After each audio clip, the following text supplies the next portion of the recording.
നമസ്കാരം, എല്ലാവർക്കും അമൃത്തിലേക്ക് സ്വാഗതം. ഇന്ന് ഞാൻ കപ്പ വെച്ചിട്ടുള്ളൊരു സ്റ്റൂവിൻ്റെ റെസിപ്പിയാണ് കാണിക്കാൻ പോകുന്നത്. വളരെ കുറഞ്ഞ സമയം കൊണ്ട് കുറച്ച് ഇൻഗ്രീഡിയൻസ് വെച്ച് ചെയ്തെടുക്കാൻ പറ്റിയ ഒരു അടിപൊളി റെസിപ്പിയാണ്. നമുക്കിത് ബ്രേക്ക്ഫാസ്റ്റിന് സൈഡ് ഡിഷായിട്ടൊക്കെ വളരെ പെട്ടെന്ന് തയ്യാറാക്കി എടുക്കാൻ പറ്റും. അപ്പോൾ നമുക്ക് നേരെ വീഡിയോയിലേക്ക് പോവാം. കപ്പ വെച്ചിട്ട് സ്റ്റൂ ഉണ്ടാക്കാനായിട്ട് ആദ്യം തന്നെ ഒരു മീഡിയം സൈസ് കപ്പയാണ് ഞാൻ എടുത്തത്. അത് ചെറിയ ചെറിയ പീസസ് ആക്കി മുറിച്ചിട്ടുണ്ട്. മുറിച്ച് ക്ലീൻ ചെയ്തതിന് ശേഷം ഞാനൊരു മണിക്കൂറോളം വെള്ളത്തിലിട്ട് വെച്ചായിരുന്നു. അപ്പം കപ്പയുടെ ആ മട്ട് എല്ലാം മാറി കിട്ടും. ഇനി നമുക്ക് കുക്കറിലേക്ക് കപ്പ വേവിക്കാനായിട്ട് വെള്ളം ഒഴിച്ചു കൊടുക്കാം. ആവശ്യത്തിന് വെള്ളം ഒഴിച്ച് നമുക്ക് ഒരു വിസിലാവുന്ന വരെ ഒന്ന് വേവിച്ചെടുക്കാം. അതിനുശേഷം ആ വെള്ളം ഊറ്റി കളഞ്ഞതിന് ശേഷം നമുക്ക് സ്റ്റൂ വെക്കാനായിട്ട് തുടങ്ങാം. ഇപ്പോൾ ദാ ഒരു വിസിൽ വന്നിട്ടുണ്ട്. അതിനുശേഷം റൂം ടെമ്പറേച്ചറിലായിട്ടുണ്ട്. ഇനി നമ്മൾ കുക്കറൊന്ന് ഓപ്പൺ ചെയ്തിട്ട് ഈ വെള്ളം ഒന്ന് ഡ്രെയിൻ ചെയ്ത് കളയാം. ഇപ്പോൾ ദാ വെള്ളം ഡ്രെയിൻ ചെയ്ത് കൊണ്ടുവന്നിട്ടുണ്ട്. ഇനി നമുക്ക് ഇതിലേക്ക് പച്ചമുളകും ഈ വലുപ്പത്തിലുള്ളൊരു ഇഞ്ചിൻ്റെ പീസ് ചെറുതായി മുറിച്ചതും കൂടി ചേർത്തിട്ട് വേവിച്ചെടുക്കാം.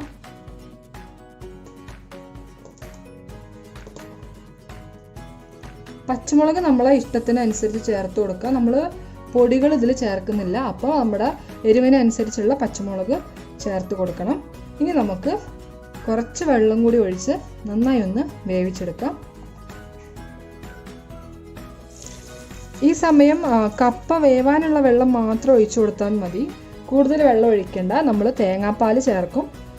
തേങ്ങാപ്പാൽ ചേർക്കുമ്പോൾ വെള്ളം കൂടുതലാണെങ്കിൽ ലൂസായി പോകും നമ്മുടെ സ്റ്റൂ. അത് കാരണം കപ്പ വെന്ത് കിട്ടാനായിട്ടുള്ള വെള്ളം മാത്രം ഈ സമയത്ത് ചേർത്ത് കൊടുക്കുക. ഇനി നമുക്ക് കുക്കർ അടച്ചിട്ട് വേവിച്ചെടുക്കാം.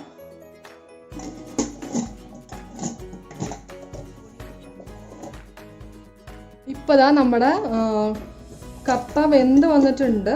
ഞാനൊരു 4-5 വിസിൽ അടുപ്പിച്ചിട്ടുണ്ട്.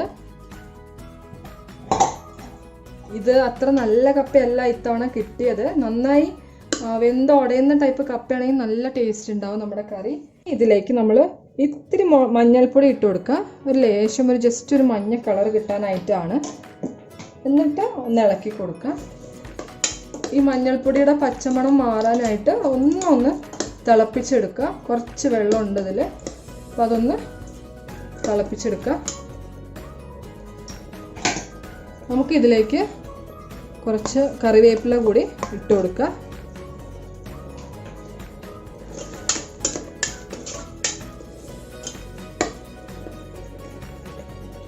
ഒരു 2-3 മിനിറ്റ് നമുക്കൊന്ന് തിളപ്പിക്കാം. അതിനുശേഷം നമുക്ക് തേങ്ങാപ്പാൽ ഒഴിച്ചു കൊടുക്കാം. നമുക്കിതിലേക്ക് ആവശ്യത്തിനുള്ള ഉപ്പ് കൂടി ചേർക്കണം. ഉപ്പ് ഇട്ടിട്ടുണ്ടായിരുന്നില്ല. ആവശ്യത്തിനുള്ള ഉപ്പ് ചേർത്ത് കൊടുക്കുക.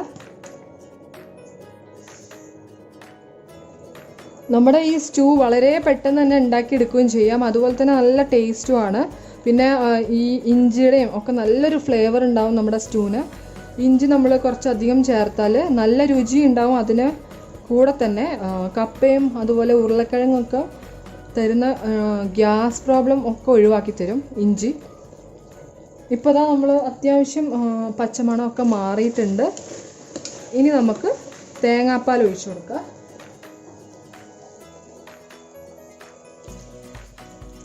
ഞാനിവിടെ 1 കപ്പോളം തേങ്ങാപ്പാൽ എടുത്തു വെച്ചിട്ടുണ്ട്. അത്യാവശ്യം കട്ടിയുള്ള തേങ്ങാപ്പാൽ തന്നെയാണ്. നമ്മൾ കപ്പ എടുക്കുന്ന ക്വാണ്ടിറ്റി അനുസരിച്ച് തേങ്ങാപ്പാലിൻ്റെ അളവ് വ്യത്യാസം വരും. അതുപോലെ നിങ്ങൾക്ക് ഇഷ്ടമുള്ള കൺസിസ്റ്റൻസി ആക്കിയെടുക്കാനായിട്ട് നോക്കുക. ഇനി നമുക്കിതൊന്ന് ജസ്റ്റ് ഒന്ന് ചൂടാക്കി എടുത്താൽ മതി. തിളപ്പിക്കണ്ട. ചൂടാകുമ്പോൾ ഫ്ലെയിം ഓഫ് ചെയ്യുക. ചെറിയ തള വന്നിട്ടുണ്ട്. ഇനി നമുക്ക് ഫ്ലെയിം ഓഫ് ചെയ്ത് കൊടുക്കാം. നമ്മുടെ കപ്പ സ്റ്റൂ റെഡി ആയിട്ടുണ്ട്. ഇനി നമുക്കൊരു ചെറിയ ടീസ്പൂണോളം വെളിച്ചെണ്ണ ചേർത്ത് കൊടുക്കാം. വെളിച്ചെണ്ണയുടെ ഒരു മണം നല്ലൊരു ഫ്ലേവറാണ് തരുന്നത്. വെളിച്ചെണ്ണ മുകളിലൂടെ ഒഴിച്ചു കൊടുക്കാം. എന്നിട്ടൊരു 5 മിനിറ്റ് കുക്കറൊന്ന് അടച്ചു വയ്ക്കാം. ഇതാ നമ്മുടെ കപ്പ സ്റ്റൂ ഇവിടെ റെഡി ആയിട്ടുണ്ട്. വളരെ സിമ്പിളായിട്ട് ഉണ്ടാക്കാം, പെട്ടെന്ന് തന്നെ ഉണ്ടാക്കിയെടുക്കാം. നല്ലൊരു രുചിയാണ്. എല്ലാവരും ഇത് ട്രൈ ചെയ്ത് നോക്കുക. ഞങ്ങളിത് അധികവും പുട്ടിൻ്റെ കൂടെയാണ് കഴിക്കാറ്. നമുക്കിത് അപ്പത്തിൻ്റെ കൂടെ അതുപോലെ ചപ്പാത്തിൻ്റെ കൂടെയൊക്കെ നല്ല ഒരു കോമ്പിനേഷനാണ്. വളരെ സിമ്പിളായിട്ട് ഉണ്ടാക്കിയെടുക്കുകയും ചെയ്യാം. അപ്പോൾ എല്ലാവരും ട്രൈ ചെയ്ത് നോക്കുക. കമൻസിലൂടെ അഭിപ്രായങ്ങളൊക്കെ അറിയിക്കുക.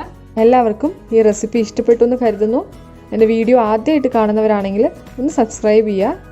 അപ്പം അടുത്തൊരു അടിപൊളി റെസിപ്പി ആയിട്ട് കാണുന്നവരേക്കും ബൈ.